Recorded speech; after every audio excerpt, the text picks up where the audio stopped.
अस्सलाम वालेकुम स्टूडेंट्स, चांदा की lecture in higher education department aspirants. आज की इस वीडियो में हम डिस्कस करेंगे FPSC federal public service commission के थ्रू जो प्रिंसिपल का पेपर अनाउंस हुआ। ये BS19 का बेटे पेपर है। मिस्टेकनली यहाँ पे BS18 मेंशन हो गया है। BS19 का प्रिंसिपल का पेपर था और वाइस प्रिंसिपल जो है वो BS18 है। ठीक है, तो ये मेरा बेटा ओरिजिनल पेपर की स्टेटमेंट्स हैं।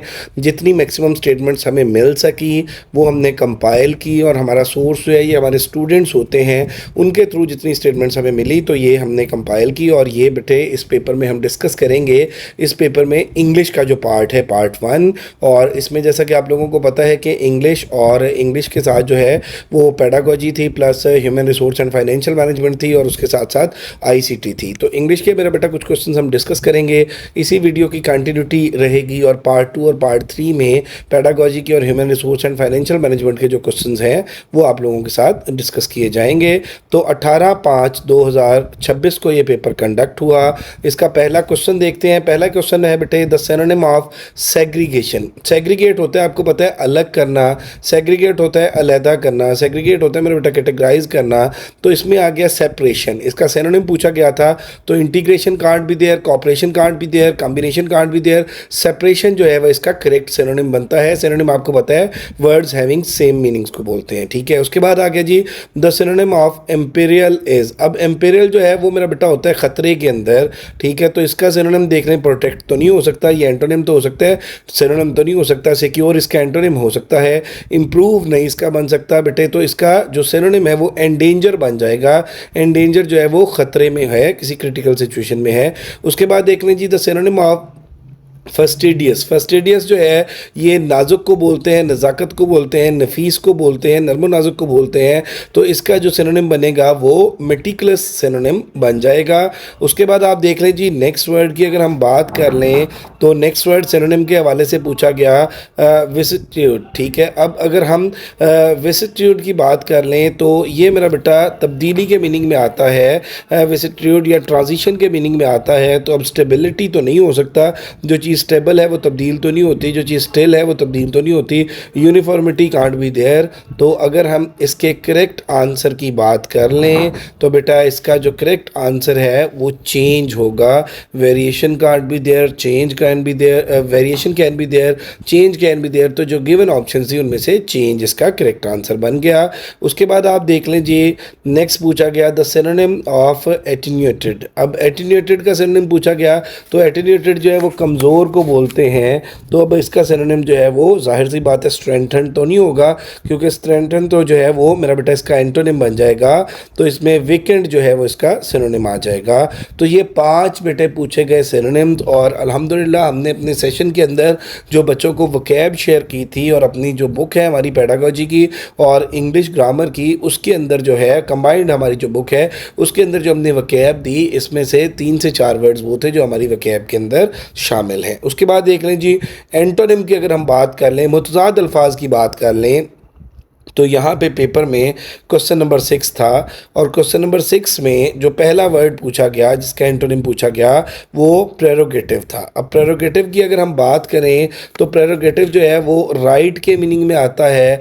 हक, जो हम हकूक़ व फ़राइज़ की बात करते हैं ना, तो प्रेरोगेटिव जो है वो हक के मीनिंग में आता है, राइट के मीनिंग में आता है। और आपको पता है कि जब हम हकूक़ की बात कर लें तो हकूक़ का जो अपोजिट है वो फ़राइज़ होता है। तो अब फ़राइज़ जो है वो क्या आ गया, वो आपकी ऑब्लिगेशंस आ गई। अगर प्रेरोगेटिव आपके राइट्स हैं तो ऑब्लिगेशंस जो है वो आपकी ड्यूटीज़ हैं। तो इस तरह से बेटे जो एंटोनिम है प्रेरोगेटिव का वो ऑब्लिगेशन बन जाएगा। और उसके बाद नेक्स्ट अगर वर्ड की बात कर लें हम तो क्वेश्चन नंबर 7, क्वेश्चन नंबर 7 में एंटोनिम पूछा गया इलिसिट का। इलिसिट जो है वो वाज़ह के मीनिंग में आता है, क्लियर के मीनिंग में आता है, टू रिवील समथिंग, कोई चीज़ जाहिर करना के मीनिंग में आता है। तो अब वाज़ह हो गया, क्लियर हो गया, जाहिर हो गया, ऐसी चीज़ जिसमें कोई कुछ मख्फी ना हो, कुछ ढका छुपा ना हो, कोई एम्बिग्विटी ना हो। तो अब देखें कि इसमें अगर इसके एंटोनिम की बात करें तो ड्राउट जो है वो इसका सिनोनिम तो हो सकता है, एंटोनिम नहीं हो सकता। Extract can't be there. तो इसका जो एंटोनिम है, बाकी तीनों देखें इसके सिनोनिम तो बन सकते हैं, नियरेस्ट वर्ड तो बन सकते हैं। इसका जो वाहिद एंटोनिम यहाँ पे दिया हुआ है वो है कंसील। कंसील होता है कोई चीज़ मख्फी, कोई चीज़ हिडन, कोई चीज़ छुपी हुई।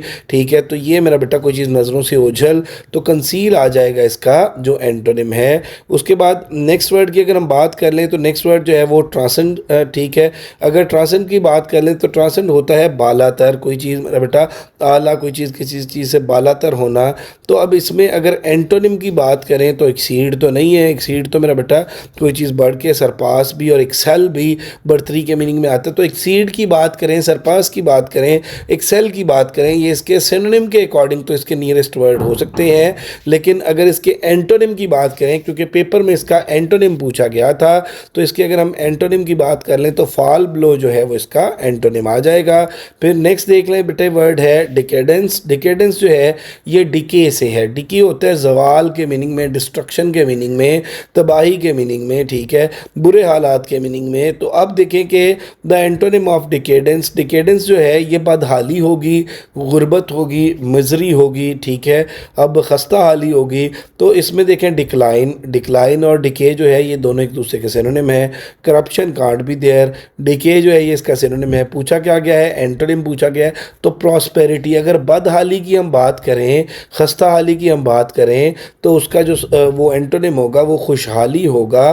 तो इसलिए यहाँ पे डिकेडेंस जो है वो डिके से है, और ये इसका जो एंटोनिम है वो क्या आ जाएगा, प्रॉस्पेरिटी आ जाएगा। इसके बाद बेटे अगर नेक्स्ट हम बात कर लें तो नेक्स्ट है एंटोनिम पूछा गया प्रोविंशियल का, ठीक है। अब जैसे प्रोविंस होते हैं ना, प्रोविंस सूबे को बोलते हैं, ठीक है। अब प्रोविंशियल पूछा गया, प्रोविंशियल यहाँ पे मेरा बेटा लिमिटेड के मीनिंग में है। प्रोविंशियल जो है लिमिटेड के मीनिंग में आ गया, महदूद के मीनिंग में आ गया, कंजर्वेटिव के मीनिंग में आ गया, और जो इसमें आप देखें नैरो, रूरल, लोकल, ये सारे प्रोविंशियल के हैं। अब अगर हम कहें ना यूनिवर्सल, ठीक है, यूनिवर्स और प्रोविंस, तो ये दोनों एक दूसरे के एंटोनिम हैं। तो अगर हम प्रोविंशियल को महदूद बोल रहे हैं, कंजर्वेटिव बोल रहे हैं, नैरो बोल रहे हैं, तो मेरा बेटा कॉस्मोपॉलिटन जो है ये क्या आ जाएगा, ये वसी नज़र आ जाएगा, वसी आ जाएगा। तो ये इसका एंटोनिम बन जाएगा। ये बेटे 5 सिनोनिम पूछे गए थे, 5 एंटोनिम पूछे गए थे। उसके बाद अगर हम बात कर लें ट्रांसलेशन की, ठीक है, ट्रांसलेट द फॉलोइंग सेंटेंसेज, ठीक है, इनटू इंग्लिश। बच्चा नए दांत निकाल रहा है।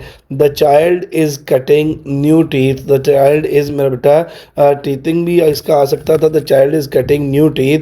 तो इसमें the child is cutting fresh teeth नहीं हो सकता, the child has new teeth नहीं हो सकता, the child is cutting teething नहीं हो सकता, तो the child is cutting new teeth इसका आ जाएगा।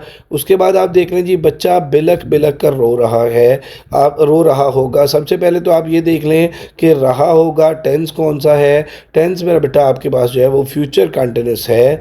और इसमें अगर हम बात करें फ्यूचर कंटिन्यूस की, तो फ्यूचर कंटिन्यूस में आप देखें कि आपके पास विल भी आता है, या शैल भी आता है, और आईएनजी फॉर्म आती है। अब बिलक बिलक के जो होता है वो बिटरली होता है। तो इसमें अब देख लें कि the baby will be crying bitterly.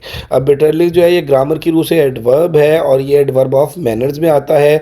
पीछे क्राइंग जो है ये वर्ब है, और यहाँ पे बिटरली एडवर्ब जो है इस वर्ब को मॉडिफाई कर रहा है। तो ऑप्शन डी जो है ये करेक्ट है, the baby will be crying bitterly, इसका करेक्ट आंसर डी आ जाएगा। उसके बाद देखिए जी, हमारे फौजी दिलो जान से मादरे मिल्लत की हिफाजत कर रहे हैं। सबसे पहले तो हम टेंस देख लें जी, ये प्रेजेंट कंटिन्यूस टेंस है। प्रेजेंट कंटिन्यूस में आपको पता है इज एम आर आता है और आईएनजी फॉर्म आती है।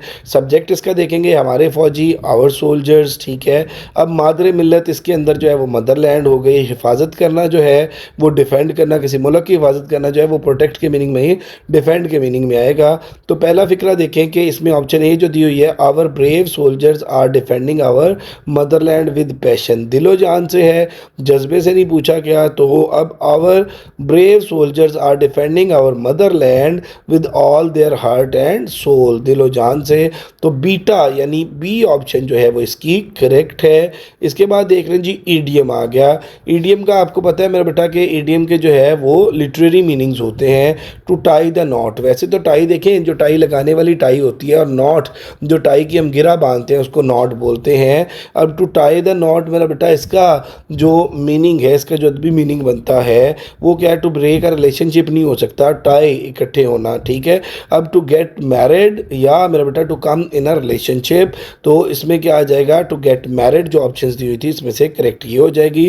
To blow one's mind means, to blow one minds mean to forget something नहीं हो सकता मेरा बेटा। टू बिलो वंस माइंड जैसे हम कहते हैं ना माइंड ब्लोइंग, तो टू सरप्राइज समवंस ग्रेटली, किसी को बहुत ज़्यादा हैरान करना। उसके बाद देख लें जी नेक्स्ट जो है idiom to take with a pinch of salt, ठीक है। इसके लिए ईडीएम ग्रेन ऑफ साल्ट भी यूज़ होता है, पिंच ऑफ साल्ट भी सेम मीनिंग है कि किसी के ऊपर कोई डाउट करना, किसी के ऊपर शक करना, टू डाउट समथिंग स्लाइटली, किसी के ऊपर हल्का सा शक करना या डाउट करना। टू बिलीव कंप्लीटली नहीं आएगा, टू एक्सेप्ट हैप्पीली नहीं आएगा, और टू इग्नोर फूड नहीं आएगा। सो चार्ली ऑप्शन इसका जो है, सी ऑप्शन जो है वो इसका करेक्ट बनता है। फिर आगे बेटे वर्ड्स के जो पेयर्स हैं, pair of word choose meanings. Illusion, एक इल्यूजन ए के साथ है, एक इल्यूजन आई के साथ है। ए के साथ जो इल्यूजन होता है ये मेरा बेटा किसी भी तहरीर के अंदर, या आप कोई भी मेरा बेटा चीज़ लिख रहे हैं उसके अंदर कोई अदबी हवाला आप देते हैं, कोई तारीखी हवाला देते हैं, उसको इल्यूजन बोलते हैं। In simple words we can say that A के साथ जो इल्यूजन होता है उसका मतलब होता है रेफरेंस, और आई के साथ जो इल्यूजन होता है उसका मतलब होता है डिसेप्शन, नज़र का धोखा। शराब जो उर्दू का वर्ड होता है सीन के साथ, वो भी इसी का मतलब बनता है। तो इसमें देख लीजिए कि ऑप्शन ए जो है एल्यूजन का, ए वाले एल्यूजन का इन्होंने दिया हुआ है फॉल्स बिलीफ। ये फॉल्स बिलीफ नहीं होता बेटे, तो वो दूसरे वाला आई वाला होता है। तो ये ऑप्शन ए जो है वो इनकरेक्ट हो गया। ऑप्शन बी में देखिए एल्यूजन इनडायरेक्ट रेफरेंस, ओके जी, इनडायरेक्ट रेफरेंस हिस्टोरिकल रेफरेंस आ गया या रेफरेंस आ गया, और आई के साथ एल्यूजन जो है फॉल्स अपीयरेंस आ गया या मिसलीडिंग परसेप्शन आ गया। मिसलीडिंग परसेप्शन मेरा बेटा आप ये देखें कि नज़र का धोखा जिसको हम बोलते हैं, शराब बोलते हैं। उर्दू का वर्ड जो गज़ल है उसके भी एक मीनिंग जो है वो नज़र का धोखा होते हैं। तो अब इसमें देखें कि जैसे आप सड़क के ऊपर गाड़ी चला रहे हैं, तेज़ धूप है, तो आपको आगे लगता है कि सड़क के ऊपर पानी है, या आप किसी पहाड़ी इलाके में हैं तो आपको लगता है कि पहाड़ बिल्कुल करीब है, लेकिन आप चल चल के थक जाते हैं और आप पहाड़ तक नहीं पहुंचते। तो ये है मेरा बेटा डिसेप्शन ऑफ आई या मिसलीडिंग परसेप्शन, जो आई के साथ इल्यूजन होते हैं। उसके बाद देखें जी चूज मीनिंग, कंप्लेसेंट है एंड कंप्लेसेंट है। अब कंप्लेसेंट का मतलब है सेल्फ सेटिस्फाइड, ठीक है, और जो कंप्लेसेंट है इसका मतलब है रॉन्ग डूइंग। तो इसमें देख लें कि जो सेकंड वाली ऑप्शन है बीटा ऑप्शन, बीटा बी में ये जो है कंप्लेसेंट, सेल्फ सेटिस्फाइड और कंप्लेसेंट जो है वो इन्वॉल्व इन रॉन्ग डूइंग, तो इसकी बी ऑप्शन करेक्ट आ गई। उसके बाद आप देखें जी एमिनेंट है और इमिनेंट है। तो एमिनेंट की अगर हम बात कर लें, ई के साथ जो एमिनेंट होता है वो फेमस के मीनिंग में आता है, और जो आई के साथ एमिनेंट होता है वो मेरा बेटा करीब, नियर फ्यूचर के मीनिंग में आ जाता है। तो अब इसमें अगर ऑप्शंस देखें तो ए में ऑप्शन एमिनेंट जो फेमस वाला है वहाँ पे ऑर्डिनरी दिया हुआ है, और इमिनेंट का ऑलरेडी हैपन दिया हुआ है। तो ये तो दोनों ही मेरा बेटा इसके एंटोनिम दिए हुए हैं, इसके मीनिंग तो नहीं दिए हुए। तो ये बी में देखें एमिनेंट जो है वो फेमस है, और एमिनेंट जो है वो अबाउट टू हैपन सून आ गया। तो बी ऑप्शन इसका करेक्ट बन गया। इसी तरह से choose meaning illicit and illicit. अब मेरा बेटा जो ई के साथ इलिसिट होता है ऊपर भी है टू ड्रा आउट और ऑब्टेन, टू क्लियर समथिंग, और इलिसिट जो है वो इलीगल के मीनिंग में आ जाता है। सो बीटा इसका ऑप्शन जो है, बी ऑप्शन जो है वो इसका करेक्ट है। बर्न द मिडनाइट ऑयल, ये ईडियम है और इसका मतलब होता है कि रात देर गए तक स्टडी करना, रात गए तक स्टडी करना, रात को बहुत लेट नाइट स्टडी करना। तो टू वर्क और स्टडी लेट इनटू नाइट। तो ये मेरा बेटा कुछ क्वेश्चन है इंग्लिश के पोर्शन के जो हमें मिल सके, ये हमने डिस्कस किए। होप्स हो ये आपको समझ भी आए होंगे, आप लोगों के लिए ये वीडियो बेनिफिशियल भी होगी। और बेटा अगर कोई बच्चा कोई मजीद क्वेश्चन इंग्लिश के पोर्शन के ऐड करना चाहे इस वीडियो के नीचे, वो ऐड भी कर सकता है। वीडियो के डिस्क्रिप्शन में दिए गए नंबर पर रब्ता भी कर सकता है। सेकंड जो ऐड है वो आ चुका है एफपीएससी का, सीनियर एलिमेंट्री टीचर का। उस हवाले से बेटे हमारी जो न्यू वो सेशंस हैं वो स्टार्ट हो चुके हैं, जिसमें सीनियर एलिमेंट्री टीचर इंग्लिश का, सीनियर एलिमेंट्री टीचर बायो का, केमिस्ट्री का, फिजिक्स का, कंप्यूटर का, ये हमारे सेशन, और एक सेशन हमारा प्योरली जो है वो पेडागोजी और इंग्लिश का स्टार्ट हुआ है। तो आप हमारा कोई भी सेशन ज्वाइन करना चाहते हैं तो हमारे गिवन नंबर्स पर रब्ता कर सकते हैं। इंशाल्लाह इस पेपर के जो बाकी क्वेश्चन हैं पेडागोजी की और बाकी जो सब्जेक्ट्स हैं उनके, वो इंशाल्लाह जल्द ही इस वीडियो का पार्ट 2 और पार्ट 3 जो है वो अपलोड किया जाएगा।